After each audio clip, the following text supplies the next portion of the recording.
Welcome to Ask the Accountant, the podcast that is made for you. Weekly podcast live Mondays from 8:30 a.m., released on the podcast service of your choice on Wednesdays.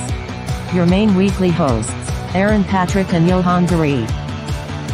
Got something to ask? Submit your questions below or ask during the show. Podcast loading. We are currently getting everything set up behind the scenes, so sit back, relax, and we will be with you in a few seconds. Enjoy. Good morning, ladies and gentlemen, and welcome to Ask the Accountant. We are, of course, live at 8:30 a.m. on every Monday morning. And as always, Mr. Aaron Patrick is with me, aka the QuickBooks chap. Aaron, how are you? How was your week? And how was your weekend? Good morning, everybody. Yeah, very good week. Thank you. Very good week. It was nice to have a bit more of a chilled week, not having to go out everywhere, and same with the weekend. So looking forward to that. I really appreciate that. And then I'm looking forward to this weekend as well. We've got some exciting things happening, haven't we? Busy as always, aren't we? Don't forget, guys, comment in the comments to say hello and ask any questions you've got throughout the show. If you're listening back to us another time or watching back, or if you're watching back on social media or listening back on podcast channels, you can join us live at 8:30 every Monday morning. So you can, by joining us live, you can ask questions and get involved in the chat and keep Aaron and I on the straight and narrow. Otherwise, we will go in tangents. So lots and lots of comments coming in on the comments already. So good morning, Ashley. Boom. Ashley, we are going to chat about my experience with you later. But a fantastic episode last week with Ashley on his podcast. Really enjoyed that. Good morning, Bev. My phone is lighting up, telling me Bev has tagged me into one of her posts, so I will have to go and have a look at that in a moment. Good morning, Paul, with us as always. Ashley's just watching Bev's video about Client Engager. Oh, that's what we like. Multitasking. Everybody loves a bit of Client Engager. Kirsty, good morning. Good morning to Andy. We will be discussing Mr. Wainwright coming up soon. Good morning to everyone else. Ashley said it was great to have me on the show last week. Ashley, it was an absolute pleasure and honor. And Ashley said, keep it clean. Always keeping it clean. Good morning to Luke as well. And morning to Sam Green. Christ, everyone's here this morning. Right. Okay. Let's get on with the show. As soon as we've got half the world watching us, we should ought to create some kind of content out of this, I suppose. Aaron, you and I both had busy weeks last week, both in our firms, but outside of our firms. So we'll come to my experience with Ashley later. But I believe you were on a podcast as well during the week. I was. And before we do that, we had a shout out from another podcast as well. So I've done a little 2-minute segment for us to listen in, because I thought this was a pretty funny moment. So you guys already know this because, well, you were listening, but I didn't realize how impactful my, let's say my voice was at the time. So I've got a little 2-minute section that we're going to listen to, and we're going to listen to their reaction to our reaction to our podcast of us shouting them out on our podcast. So I'm just going to play this for 2 minutes, and then we can discuss exactly what it is. But it was just quite cool to have Ask the Accountant be shouted out on another podcast. Becoming famous. We are.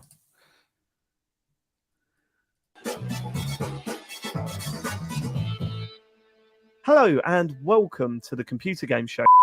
Thank you to our Patreon producers this month, the Full Nels crew, Aaron Patrick, the QuickBooks chap, Simon Nelson, Steve Garrett, the slow Kindle bloke. We've got a few things to go through before we go to get to feedback. The first being, we were mentioned on a podcast again.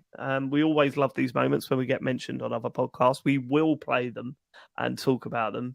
And this one was on a show called Ask the Accountant. And Aaron Patrick is the host of that show. And they were at TCGS Con North. Try and guess which one of the presenters was on the back of a rather heavy couple of days up in Sunderland. social media platforms. And as ever, every week, my co-host is here. Aaron, how are you and how are you feeling? Hello, everybody. Hello. I am just very grateful that you are the co-host of today's show. I am going to apologise now for Aaron's sound quality. He's got a broken microphone. Aaron has got man flu. No, I'm not having. I like that. The shock and horror of having that and just going, no! Too many speaking gigs?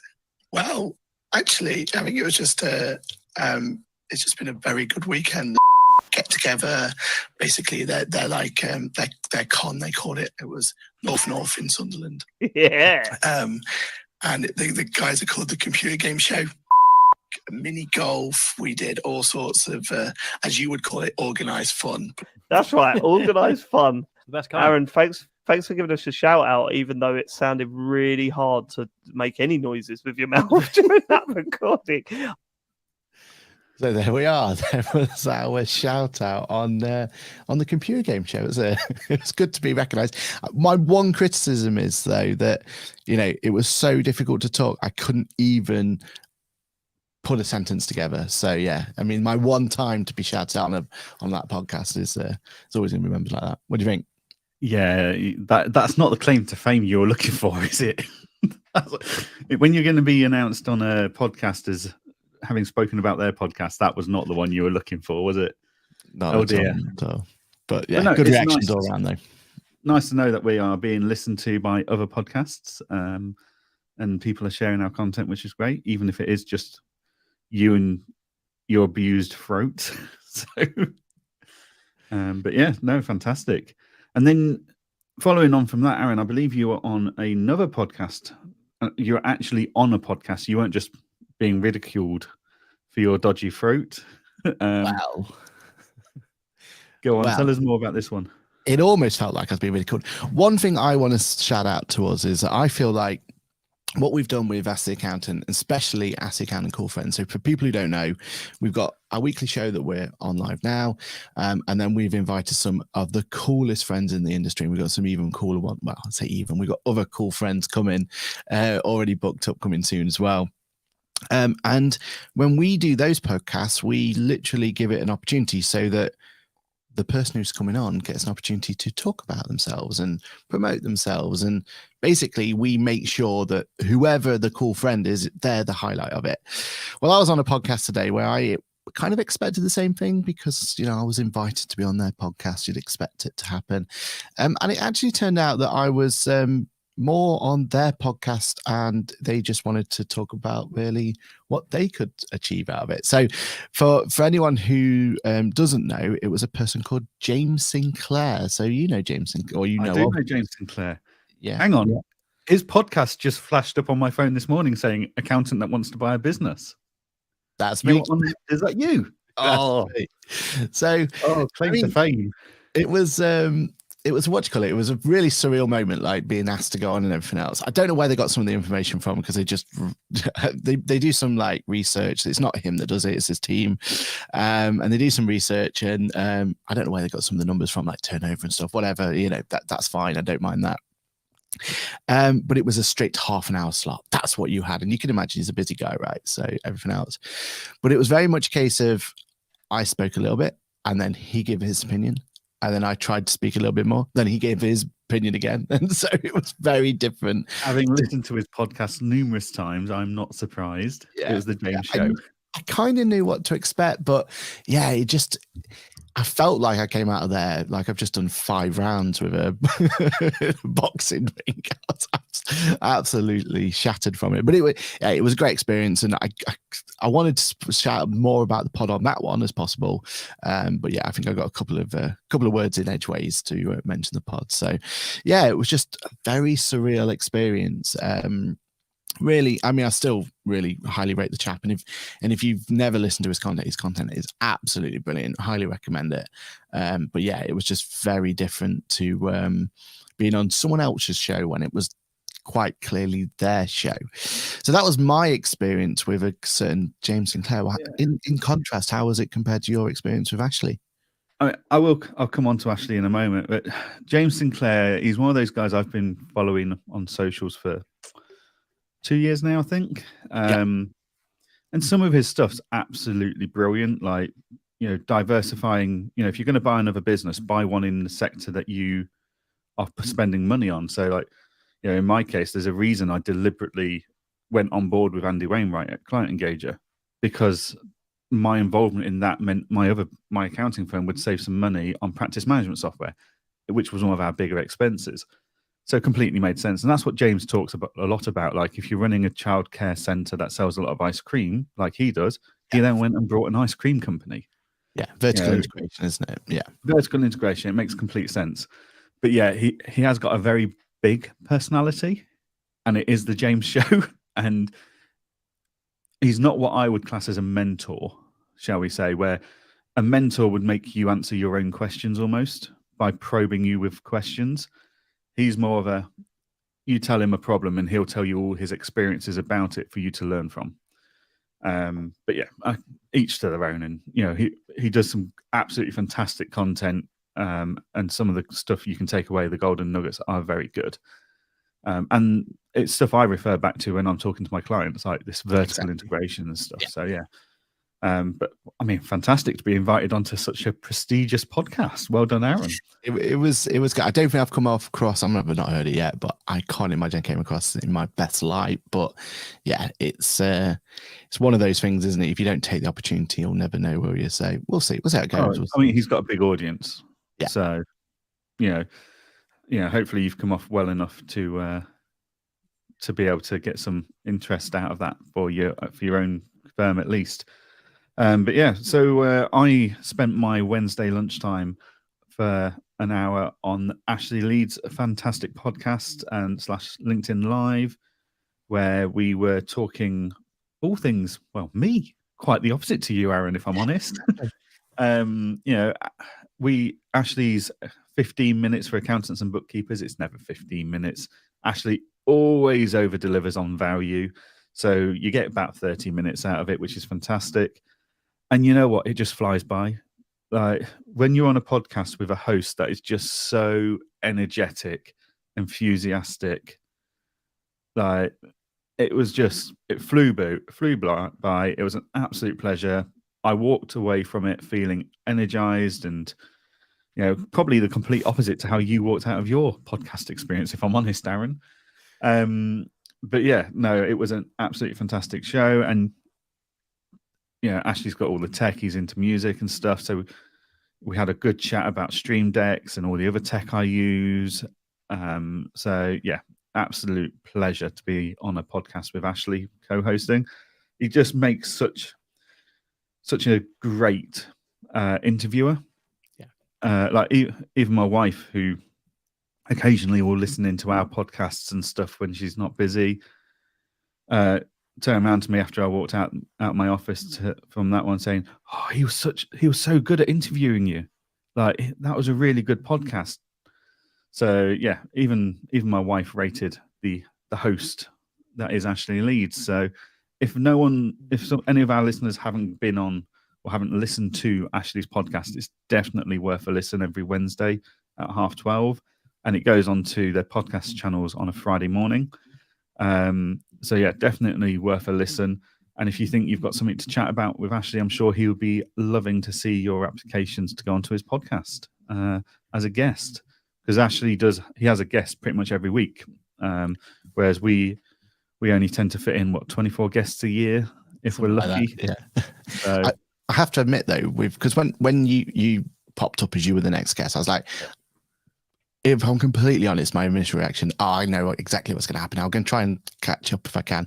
The reason I couldn't catch up was at exactly the same time I was doing my James Sinclair one. I wasn't there, but no, I was like, I'll try and get there live. But I know I could tell what your conversation topics were going to be. It's all going to be about LinkedIn, etc., and everything, but completely different. Like, you went down different tangents I'd never heard of before. It was really, really good kind of insight into both of you, really, because he was able to bring in some of the elements about himself and kind of make it relevant, which is the whole point, right? Like, keep it relevant. So no, it was good. And yeah, there were some bits in there that we were shocked to hear about, I think, and we'll leave it at that as a bit of a teaser for the show itself. Brilliant. Yeah. So yeah, no, it was an interesting parallel of weeks, wasn't it, with different podcasts and stuff. And I think the benefit of doing these podcasts for you and I, Aaron, is the fact that we walk away with ideas and little insights that we want to pick up and replicate in our own podcasts and stuff. And it's from watching other people's content that we have created this weekly format. It's from other people's content that we've really narrowed down on how we want to deliver We Have Cool Friends, and the fact that it should just be two of us speaking to our cool friends over a table in a pub with a pint, because that's the type of conversation we want to be having, is the type of conversation that you have over a pint in a pub. So yeah, no, going on all these things, it's always beneficial, to widen our audience potentially, but also and mostly just to learn what other people are doing, and we can go yes or no, is that what we want to do. So yeah, no, fantastic experience for us both. Aaron, one of the other things you've been busy doing this week is more video content, as per usual. But I think something slips under the radar here that the UK needs to know about for small businesses. I think it's potentially a complete game changer, and you did a video on it covering it, along with some shorts, and I don't think enough people know about it. So what is it I'm referring to? Well, in the latest update of iOS for iPhones, they finally turned on the ability not just for you to tap and pay, but to be tapped and paid.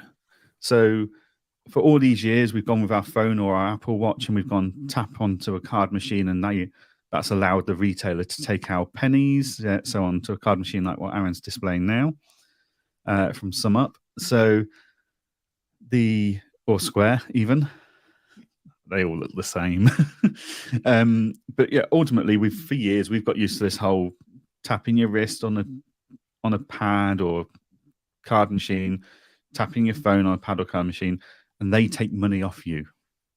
Whereas now, Aaron, I believe with this update, retailers can use their phone for their customers to tap their card against their phone to collect payments. So why don't you take us a bit more through all of this and give us a bit more insight into how this is going to work? Because I think for a lot of the accountants and bookkeepers listening, we need to be on at the forefront of this, explaining it to our clients, because could it not save them quite a lot of money? Yeah, I mean, at the moment, a lot of my inquiries are coming through about card payments. I mean, card machines have become even more prevalent than they ever have been before. And, you've got a lot of people who are still having their traditional brick and mortar, and most of those have loads of options out there, and either they're going to go with Square, Zettle, SumUp, or one of the other kind of challenger card machines, or they're going to go with your more traditional ones that you get from your bank, the ones that go through like Streamline and things like that. And that's been stuff like that. Exactly, yeah, and that's been something that has been just chugging along quite nicely. But I think with a lot more going on with pop-up shops and with people just wanting to get paid more easily going forward, so even your contractors, and we did a video for QuickBooks the other day where we were in Birmingham, and it was a graffiti artist, and even him just having a card machine in his car was going to be in his van was going to be a huge thing for him, right? While he was out and about, quickly get that payment, and it's become massive. And the idea of breaking those barriers down so you can receive payments is huge, and we've been talking about it a lot lately, right? Because of QuickBooks and that pay now button and all those sort of situations go with it. But the big disadvantage is you have to have this with you traditionally, right? You have to have the card machine with you. It has to be charged up. It has to have power. And if you go with this is what's called a terminal, so it's standalone. Well, there's some ones where you have to connect to and Bluetooth and have that connected to your device, and that can cause issues and problems and everything else.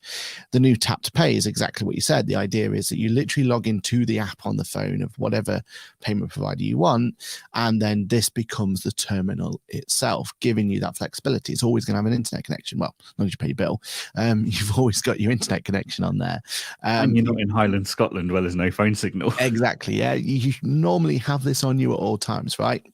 So the convenience is huge, and especially if it's one of those things where you'll quickly need to take payment, or you don't take it very often.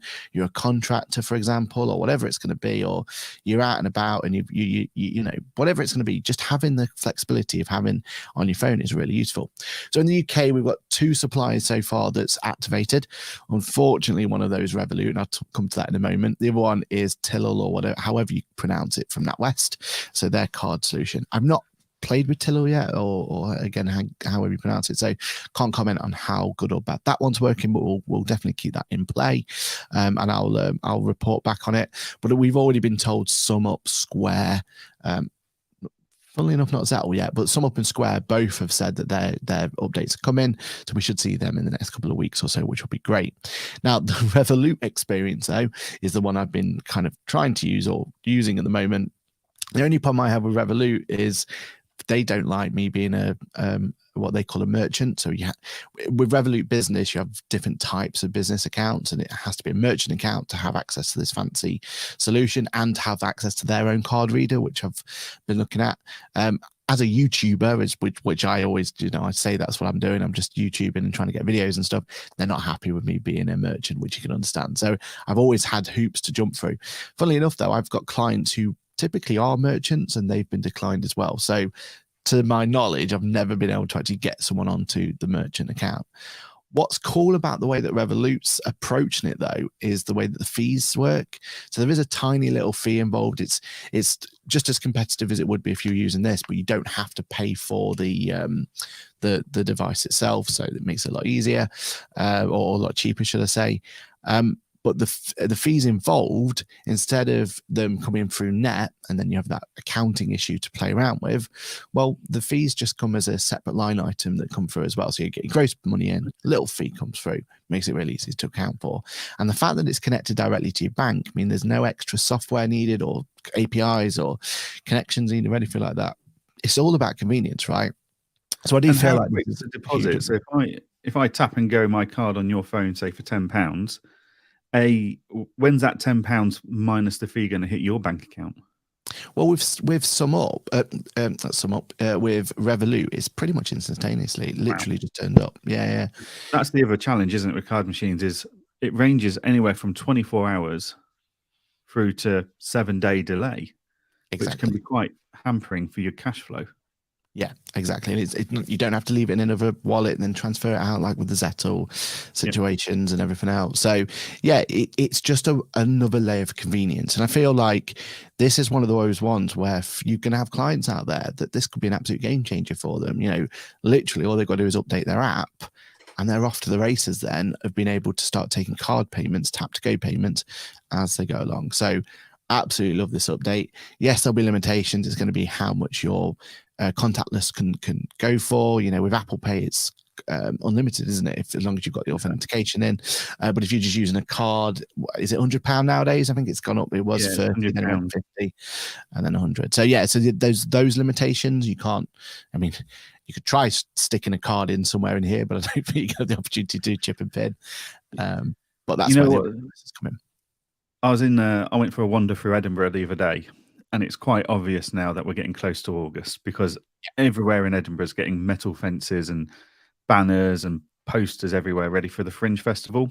And one of the things that I saw last year with the Fringe was lots and lots of people with SumUp and iZettle card readers that were pre-programmed. So basically the free entertainment on the street where they're juggling, sword throwing, whatever they're doing, you could either throw money into a hat, or you can tap and go, and it's just a preset.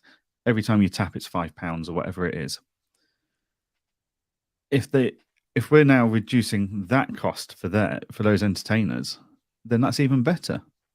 So, yeah, I can imagine something like this. Maybe not this year at the Edinburgh Fringe, but being seen a lot more next year onwards when there's more providers on the market for it. But yeah, those comedians and those entertainers that attending the Fringe is a hugely expensive thing already. So if it saves them having to spend £100 on a SumUp or Square machine or something, then it's a huge win for them. So yeah, no, I can see it working quite well for people like that, as well as your usual businesses, but also your market stall holders and stuff. So yeah, it's going to have a wide appeal. And I feel like the biggest disadvantage you have with these devices now, I mean, this one here, which is by Square, not so bad, and the Summit one's not so bad as well. But the Zeta one, if you don't charge it every night, you're lucky to get a day's worth of use out of it. It just sucks the power straight out of it. You need it connected really to a mains to make the most of it. Whereas, as everyone knows, from a phone point of view, most of the time you're on top of keeping that charge, right? There's very rarely you're going to be out without a battery on that one. So it's that convenience factor. And I wonder if the next logical step is your iPad, right? Like having that as a bit more of a display. Please tap here, or you could put a more of a message on there, right? And you could have it nicely for those sort of situations there, nicely set up. You know, everyone can see exactly what it relates to and put the payment in there. I'm excited for what the future holds for that sort of technology, and I think the more we go down that sort of making it easier, make it more convenient, making it more EPOS friendly, I'm really up for it. So yeah, tap to pay. Looking forward to it coming on Square, Sum Up, those sort of things later down the line.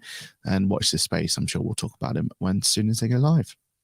Brilliant. Yeah, I mean, it just opens up the market again for card machines even further, doesn't it? For more businesses and users' experiences and stuff. So, yeah, Samuel Green has got a friend who does a show in Edinburgh every year, so he's going to pass this on to him.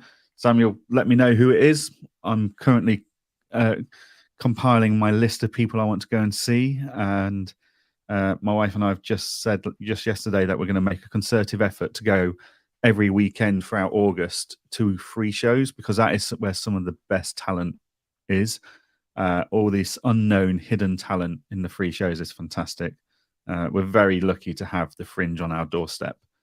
So yeah, we're looking forward to that. Paul's wife spotted an RAF donation collector using a Sum Up card reader. She thought it was quite funny. So yeah, where was it? The Poppy Appeal had a big push on. It was a pre-programmed Sum Up puck, tap and go, and that was it. You're done, easy. I think it's been quite revolutionary having these tools available for charity collectors and stuff, where people don't carry cash anymore. They've had to find a new solution, and this is it. And it's, you know, because you've pre-programmed a minimum setup, it's not a case of just throwing 20p or something out your pocket. They can kind of go, well, actually the minimum contribution is X. So yeah, so that's really becoming more portable as well and pocketable. Like that there has a 3G, 4G SIM, 5G SIM, whatever it's inside it as well.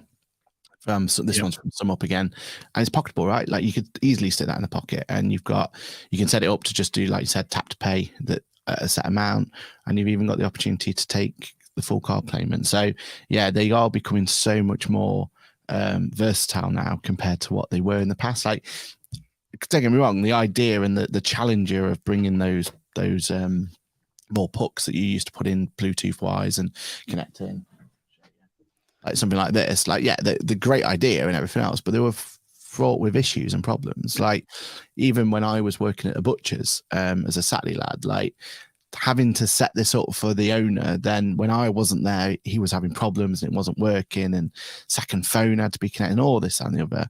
Just having these little devices where, you know, they're all in one is the future of them. And I feel like this tap to pay is just that next step, right? And hopefully, fingers crossed, we'll see more of those innovations coming forward.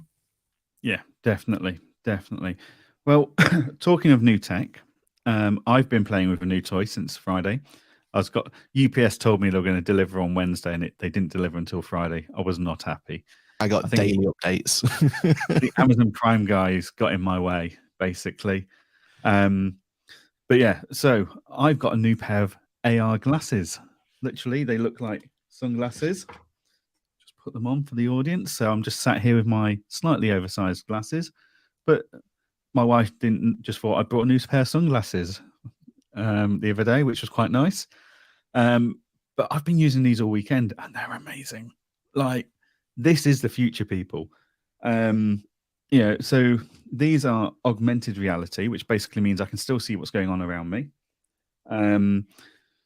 They do have like a blackout thing to go over the front of them, so I can have a more immersive experience, which I was using to watch I watched the last couple of episodes of the One Ring on Amazon Prime over the weekend for Lord of the Rings fans out there, and just to sit there and watch it on what is a 201-inch screen was just phenomenal.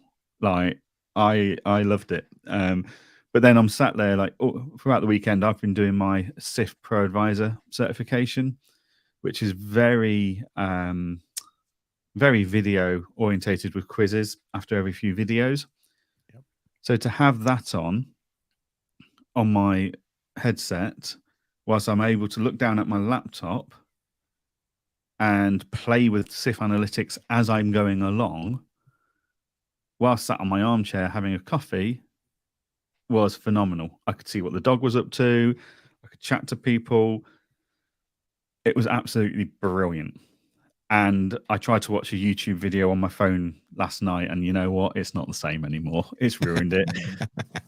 But yeah, that experience has blown my mind. Like I'm going to now have the ability.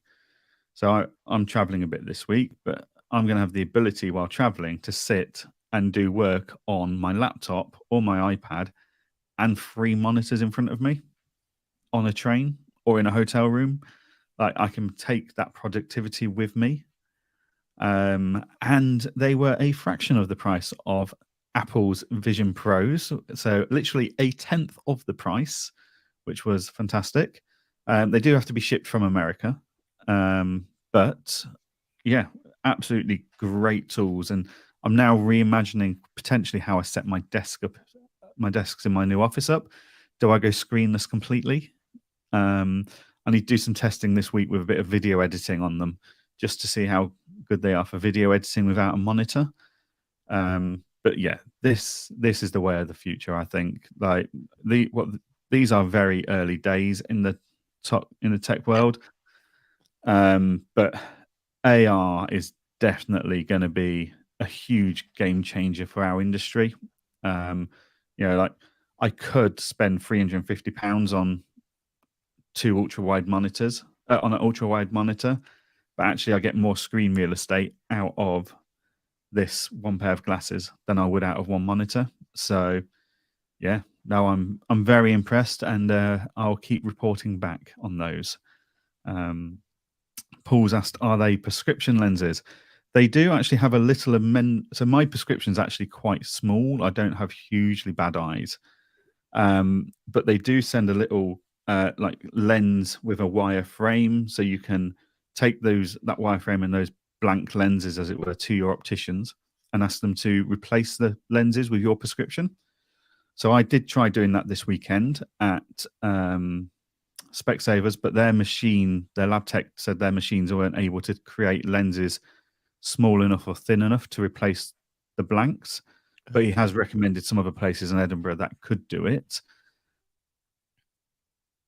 So not every optician is going to help you with it. But he gave me quite a long list and just said it's just not something they normally deal with in Specsavers. It's like fine. So I will have to report back on that bit as well. But I've just got one dodgy. My left eye's not great, but my right eye's spot on, and it's actually because it's overcompensating. And whenever I look, thinking the glasses that was blurry, as soon as I closed my left eye, as sharp as anything, absolutely no problems. So I was worried to start with, is it the pixels and the screen resolution and stuff? But no, as soon as I closed my dodgy left eye, I was fine. So yeah, no, absolutely fantastic tool, bits of kit, definitely worth starting to play around with. Kevin's just said, I have something similar on my VR headset, so definitely we'll have to try AR headset. Yeah, I think Aaron and I were saying before we went on air today that AR is just so much more practical. So I put those sunglasses on, as it were, and I'm sat there. No one would know that I've got them on, and that's what I'm doing. And if I'm logging in, so I logged into some softwares where I needed 2-factor authentication, and I could keep my glasses on, look down, undo my phone, Now, the only downside is my phone did not like me with these glasses on. It didn't like the Face ID at all. So I did have to enter my PIN, open my authentication app, looked at the number and typed it in and continued with my work. Whereas, Aaron, you were saying when you're wearing that huge chunk of a headset you've just put on your head now. What, you can tell? I thought you'd not be able to tell I got my VR on. Yeah, it's not subtle, is it? You were saying that marks you get on your head afterwards. Yeah. You were saying that actually with VR, the challenge is if they need you to do an authentication code, you'd have to take the headset off, look at the authentication code, put the headset on, try and remember it, get it wrong, take the headset off, look at it again, put it in. And we've only got 30 seconds with these codes if they're coming from an authentication app. So you've got to move quick. So yeah, no, I think AR in the workplace is going to be far, far better. VR is going to be amazing and will probably run circles around AR headsets when it comes to entertainment and films and stuff. Like, don't get me wrong, watching YouTube and Amazon and Now TV through my AR glasses this weekend was fantastic, especially if I put my blackout thing on the front. So it was more immersive. But at the same time, it was quite nice not to be watching a huge screen and suddenly my wife walks through and I can acknowledge that she's walked through and, say, how are you, whatever. That you're completely aware of your surroundings while watching this huge screen through these glasses is phenomenal. It's definitely a very good thing for the future. Yeah. And from compatibility wise, it's what is it, iOS and Mac and everything in between? The only thing they're not talking. So if you plug it into like an iPad or an iPhone or an Android device, it automatically sorts that out and it says, do you want us to mirror the screen or add a new screen or extend your screen? If you plug it into like a MacBook or Mac Air or a computer, as it were, a Mac one, then there's an app that's in beta testing at the moment that's available. Now, I had some issues with that, and from the point of view that I'm running the iOS 7, new iOS software in developer mode for my laptop, so I've got access to all the new features. But that caused me a slight issue because the glasses wouldn't let me do anything other than one monitor. It wouldn't give me free. So I'm still testing that. But then once I rolled it back, excuse me 2 seconds. Once I rolled it back, to the old software, the current software, as it were, in Apple, it was absolutely fine. So when I did that, I had my free monitors and stuff. So yeah, but then my Cafe Nero app doesn't work on my mobile at the moment because I'm running the developer software, and it sees that as a security risk. So it's just down to updates and stuff. The only device it doesn't work for properly at the moment is Windows. They've not released an app for a Windows PC to run it, but it does say that's coming soon on their website. Very good. Yeah, I'm definitely interested in how AR is going to go forward. I feel like we've said it before on the show, like the whole Apple Vision bit that excites us is that VR, is that AR side of things. And I'll always remember correcting you, like, no, it's not going to be an AR headset, it's a VR headset. But actually, no, they've seen the future, right? They've seen exactly what you've said there. And the idea that you can actually have that augmented reality as opposed to virtual reality, I think is so much more useful. And I know Microsoft went down a big route. They had this solution called HoloLens.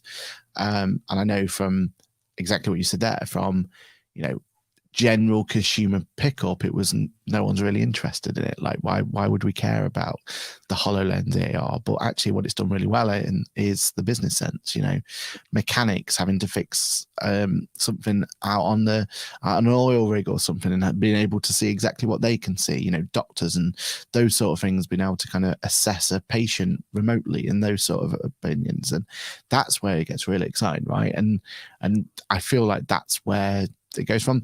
What you're seeing at the moment is you're seeing a extra monitor, an extra screen, and everything else. The next step from there is that screen then interacts, right? And then that gives you some feedback, or where you look, it kind of gives some information. That's where the next stage comes from. And yeah, that's going to be really exciting. And the fact that you're already seeing practical use case from, basically having, a second monitor showing up on your screen just shows where it's about to go, isn't it? So yeah, really, really excited. And again, like you said, you could get away with being on a train or in a sat in a cafe with those on, no problem. Yeah, if I try and wear that on a train, people are going to think, what's going on there? I'm watching. Yeah, and honestly, I've never tried it on a moving platform, but I don't think moving around with that on would probably be good either. I can imagine you're going to get motion sickness of some sort, aren't you, with the fact that your eyes are seeing one thing when your body's seeing another sort of idea. Yeah, and that was one of my concerns with these, but actually I've not had any issues whatsoever. The only thing that was slightly undignified, as it was like more complex than you'd have expected, was drinking and eating with them on. Your senses are heightened, and you're just ultra aware of where you're going with your coffee and your food and stuff. So I did take them off for that. But yeah, no, they are fantastic. I'm really impressed with them, and I'm just sat here thinking, if a relatively unknown company can be delivering this now, then what are the big boys going to deliver in the next 2 to 3 years? I think it's going to be one of those fields that potentially moves forwards at the same rate we're seeing AI move forwards, which for the tech enthusiasts amongst us is very exciting to know that there's potentially this much growth and expansion in what we can do going forwards. So definitely. Yeah. We got any more comments coming in? So Paul says probably not for him at the moment, as he has varifocals and has to pay for lens thinning. Yeah, they are very small, thin lenses, Paul, so you may struggle with varifocals. But yeah, and a LinkedIn user says, can't wait to hear more about these. And Paul says, let's be real, Johann, you just said, where's my tea? I wouldn't dare ask my wife for where's my tea. So yes, but yeah. Okay, so new tech coming up. And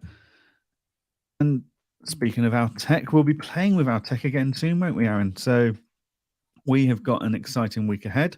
Aaron and I will be in Liverpool, of all places, this week. I'm going to go up to Liverpool on Wednesday afternoon and spend some time with Andy Wainwright, talking all things client engager and getting that all set up and just a bit more brainstorming and stuff like that. On the Thursday, then Aaron, you're joining us on the Thursday evening, I believe, for the three of us to go to the Royal Open Golf Day on the Friday. We won't spoil who is taking us there today, because that's all part of a bigger announcement coming up. But yeah, looking forward to a trip to Liverpool, and then Saturday you and I are going to do some filming and create some more content for other bits and pieces we've got on the side, haven't we? Yeah, exactly. And it's just nice to go somewhere where, well, we were forced in the end, weren't we? But because we're using the automobile, I'm using the automobile, the car, instead of the jumping on a train because of the train strikes, but that's one for another conversation. It means that we can just bring all the gear with us, doesn't it? And it means that we can actually take the whole studio with us, and I think that's where we'll be able to do some really good content out of it. It was interesting though, looking at the Open, and I was reading over the weekend how limiting we're allowed to be there. I mean, I know it's a sporting event at the end of the day, and they've got rights and everything to worry about and everything else, but they're very, very strict on what we're allowed to take and not take. It's no filming, no anything else. I mean, we wouldn't have necessarily wanted to film the action itself. It was more like, let's film us for social media content, the experience of the hospitality and stuff like that. Exactly, yeah. And if you go by the letter of the law, they don't want. I mean, taking your phone's a bit of a no by the sounds of it, isn't it? So yeah, rocking up with the same equipment we do for our grid wall probably wouldn't have gone down too well. So definitely not. But yeah, no, it's going to be a good day, and it's nice to be able to go to a day where technically we're not really working. We are guests, and we are like the Friday day anyway. We're guests, and it is just you, me, and Andy having a good day out, basically, which will be nice. Let off a bit of steam and just enjoy chatting all things in the world, basically. But yeah, so watch out for some fantastic content coming out there, to say the least, and lots of exciting announcements that we're still telling everyone's coming. But you will see what those announcements are the following week. I promise. We won't keep teasing any longer than we have to. But yeah, we're very excited about it all, aren't we? We are, and it's one of those things as well. It's just testament to our audience. Like the reason we get these opportunities is because our audience keep logging in and watching every week. And yeah, it's great to see that we've been able to kind of take it to the next level somewhat, haven't we? So exciting times ahead. Yep, definitely so. One other topic I just wanted to touch on, which is less exciting, but I wanted to get your view on it, Aaron, is there's a lot of talk in the accounting media about AML, anti-money laundering, and the government has put this out, a new consultation out, and it's one of these things that perhaps we don't think of on a day-to-day basis, but it's fundamental to how we run our practice. And it's fundamental to how we comply with some of the legalities within our industries, maintaining our AML policies and procedures. So a couple of weeks ago, and we've been monitoring it, haven't we? It's a bit of a boring subject, but we've got to the point where we think actually we do need to share our insights on this now. It is getting to that point, and you and I think we've got very different insights on this and different opinions, which will be interesting to share. But basically, the government's launched a consultation on AML. They're saying that the governing bodies are not doing a good enough job. They're not consistent enough. There's not enough consistency across each governing body.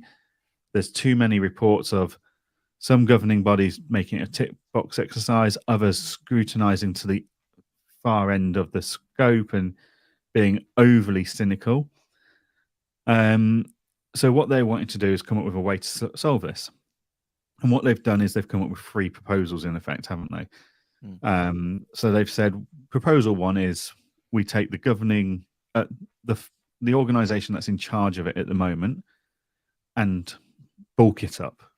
We give them more powers, we give them more money, more authority to hold governing bodies to account better. Option 2 is to strip AML governance from all but one governing body in each industry. So every governing body in accounting and bookkeeping would lose their AML supervision rights, and it would be awarded to one. So like ACCA would be responsible for governing all AML for every single accounting and bookkeeping firm in the UK, which whether they're members of the ACCA or not, which could be interesting. And the third one is to scrap it all from all governing bodies to create one central governing body in the form of a government organization, and they will deliver and license all AML supervision for all industries across the UK. So they're the 3 options that are out for consultation. What are your thoughts on this, Aaron? Which direction would you like to go in? I mean, consultation needs to happen because at the moment it isn't, right? Like we've spoke about it on the pod before. Like you've done a really pragmatic view where you've got some really good tech behind it anyway. And I'm always jealous that you've got that Zama connectivity and you've got that connection through there, because I feel like that's doing a lot of the heavy lifting, but that's not all of it, right? And that's where the fear comes from, especially when I do a lot of work for ICAW Small Practice Committee and working with them. And the fear is that a lot of people see that, just doing an identification check that's it, that's enough, that's AML done and dusted. You went again a step further and you got someone in independently to review your process and make sure that you're up to scratch, right? And again, you're doing more than majority of the practices out there are doing, especially if you look at the smaller practices. The problem you have is that at what point does it become a complete and utter overkill and just stops people from taking on clients? We already have a lot of tick boxes to fill and compliance to complete. And I'll always remember kind of talking to ourselves, and we had it we have cool friends that's due out soon. When you look at anyone involved in insolvency, the amount of work that they've got to do is just absolutely astronomical.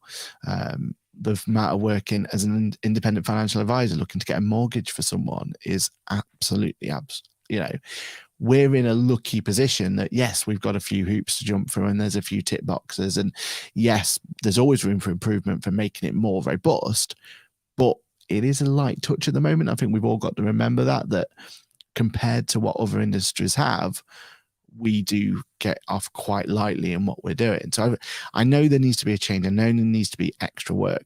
The idea that one body would take over scares me completely, unless that is going to be a government body. And I feel like, is that the only logical solution? We're not going to like it. It's probably going to end up with us having more complaints and more problems and more issues going forward. But realistically, how else are we going to be able to tackle this if it's not governed by one body that just acts, that at least you've got to be a part of? It's almost like ICO all over again, right? Yep. Like, as long as you've got registration, you can then have your other bodies helping you kind of be compliant, and there'll be other solutions to help you, but you have to have that one registration in one place, and it all feeds through there. I feel like without that, we're never going to have something robust enough for us to do it justice and be, vigilant, that we should be vigilant going forward. What about you, Johann? What's your opinion? Yeah, no, I mean, I have a very, very little stock or high opinion in governing bodies in the accounting industry. I think they're all far too focused on AML, and they're not focused enough on getting people into the industry, which they should be. I don't think they're focused enough on broadening the skill set of the people in our industry. So yes, tax awareness is really important. Like, what are the rules of taxing and stuff, but actually developing our next round of leaders and entrepreneurs in the industry are equally important. So if governing bodies could then have more time to spend facilitating better development, CPD of the individuals in our industry, I think that's a huge win for us. I mean, my AML supervision is from HMRC, because, to be fair to them, they don't mess around. Like, I know I pay them a fee and I expect zero support from them. Whereas all the governing bodies say, oh, you pay us this and we're going to do this and we're going to do that. And actually it boils down to almost false promises and empty promises. So I'd rather pay someone that's honest with me and just say, you pay us, you're on the register, and we may inspect you. It's like fair enough. To be fair to HMRC, I get fortnightly text message saying, don't forget to look at this kind of thing, and don't forget this, and there's been updates to that. And it's stuff I never got for a governing body when I was with them. So part of me thinks the solution is one government body like the ICO, but for AML, where we are supervised by them, because then we will get consistency across all firms in the inspection quality and what they're looking for. Whereas at the moment, I know for a fact, if I got inspected by ACCA, ICB, IAB, IWCA, like, I would get multiple different experiences with multiple different focuses, and that's not helping anybody. There's no consistency in approach, and there's no consistency in the justification behind an inspection and its point. So, most governing bodies are using it as a stick to beat us with. No one's actually going out and saying, these are the rules, this is how you do it. There's no education. And the education that they give you is refer back to the guidelines, which is a huge document full of jargon that no one understands. So, and that's why I brought someone in independent to make sure I'm compliant, because I couldn't understand the guidelines and everyone just says refer back to the guidelines.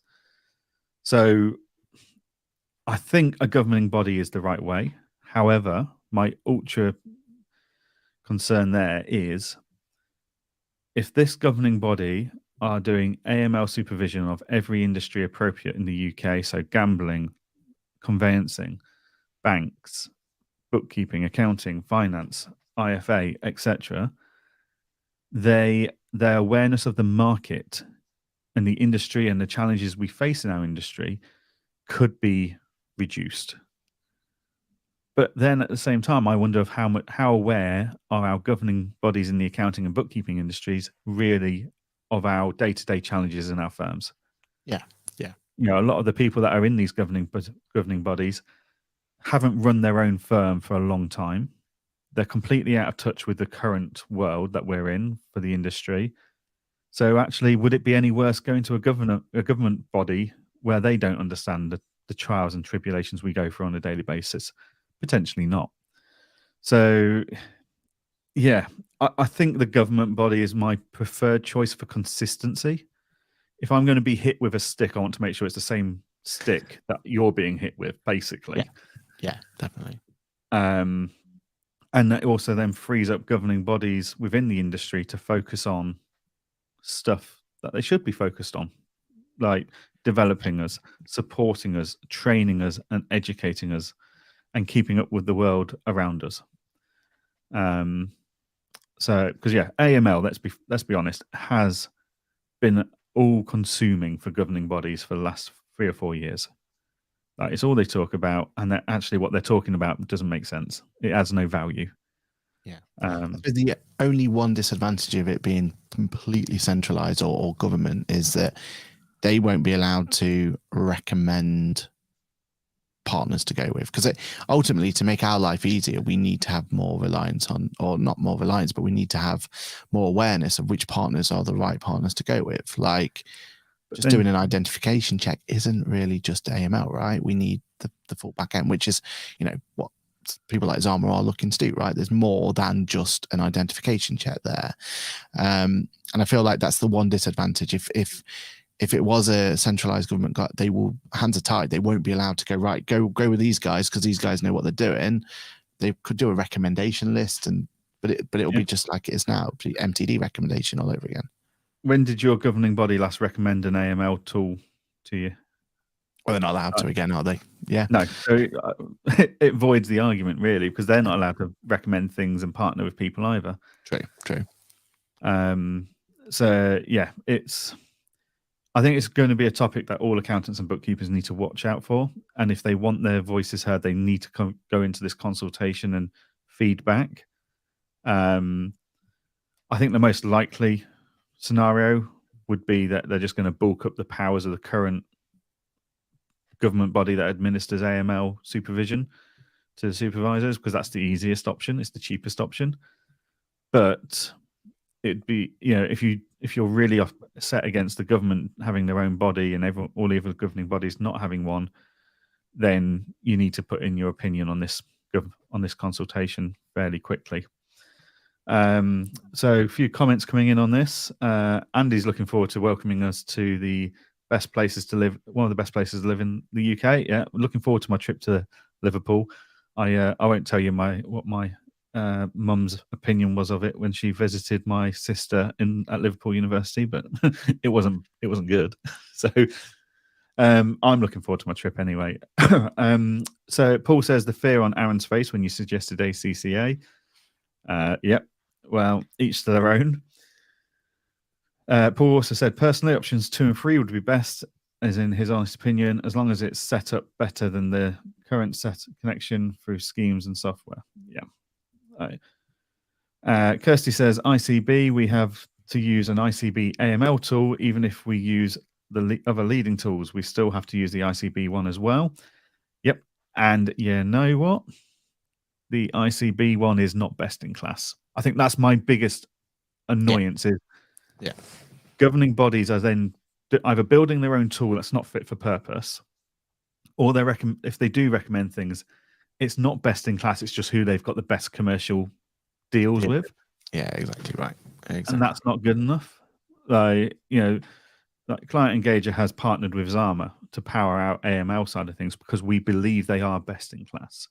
You know, I use them in my firm, Andy uses in his firm, and the way we have revolutionized our own AML processes because of it is incredible.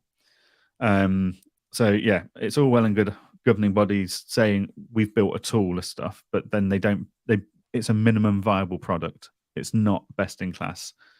And then they tell people off for using other tools, even though they might be better and more powerful than the tool they're providing, which is just ridiculous. And then comment from Steve says the river runs for a reason. Liverpool. Liverpool. Yep. But yeah, so yeah, brilliant. Right, well, that is bringing us up to time, Aaron.